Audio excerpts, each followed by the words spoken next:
That happens in so many relationships. And I see it all the time.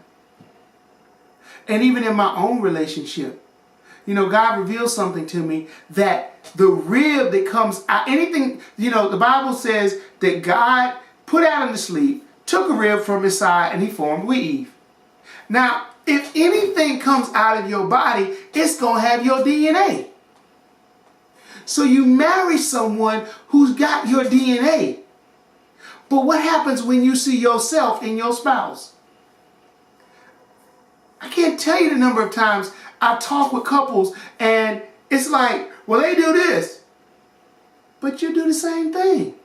Really? So you're complaining about the thing they're doing, but you're doing the same thing to them. I mean, what gives here? You're holding your spouse to a standard you're not holding yourself to. You ever had that person who, hey, what's up? How you doing? You good? Oh, yeah, I'm good. Get off the phone. That's it. They just want to make sure you're good. But then the other person who you in a previous relationship, literally all they were stalking you. So now you meet someone who's not stalking you, and if they call and say, hey, how you doing? Is your day going well? Oh, yeah. Oh, they stalking me. What? They're just checking on you, seeing how you're doing, letting you know they care. So in essence, what happened is you brought the past into the current relationship, and you, because of a skewed view, you looked at someone who cared about you in a negative way because of the person who didn't care about you. And it's crazy we do the same thing with Jesus. God is a loving Father. He loves us. He cares for us. But because of the scars and the bad things that happened to us in our previous relationship with Satan, we blame God for what the devil did. And it's like, really? And I know I'm telling the truth because I've done it myself. You go, oh, well, that was just you, MC Raymond. That's just you, Chris. You did that. No, you're doing the same thing. You say you love God, you say you trust Him, yet why do we keep sinning? Because He said, if you love me, you'll obey my commandments.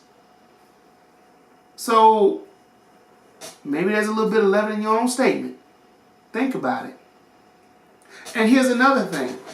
You expect your spouse to never sin, never offend you, never do anything wrong, but you do stuff wrong all the time. There's three things I said, because these are three things that God showed me it takes for marriage to work. Love, submission, and forgiveness. Let me ask you, do you practice those? Do you practice the part about love where it's patient and kind? Or do you kind of throw that out the window when you want something? Well, I want to go out to eat. Well, baby, we're going to go out on Thursday or Friday. Oh, no, we're going to go out today. We're going to go out, Tuesday, Wednesday, Thursday, whatever. And then when it's time to go on vacation, you ain't got enough money because you ate it all up at the restaurant. We do things and harm our own selves. We do things and harm our own relationship, and then we get mad when it don't work out. Here's something. If you got someone who's constantly drunk and doing all kind of stupid stuff, that's probably not the right person to go to for advice about your relationship. Secondly, if you got somebody who likes you, hint, hint, that's not the one to go to about your relationship problems. Oh, well, I know this person liked me, but I was just telling them about my husband and my wife just to see what they thought. Really? Nah, that ain't going to work out so well. I'm just saying. A lot of times we even go to our parents, and we have sometimes very biased parents.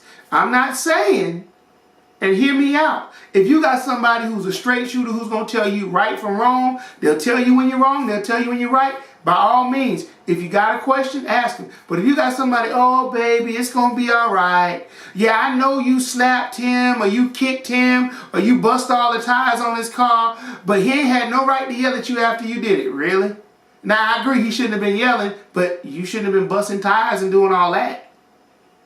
Well, dude running back and forth to his mom and stuff. And, oh, baby, it's all right. Yeah, I mean, she should have never talked to that dude, but you've been running around on her cheating with like 15 different women. And you get mad at her. Wait a minute, you sold that.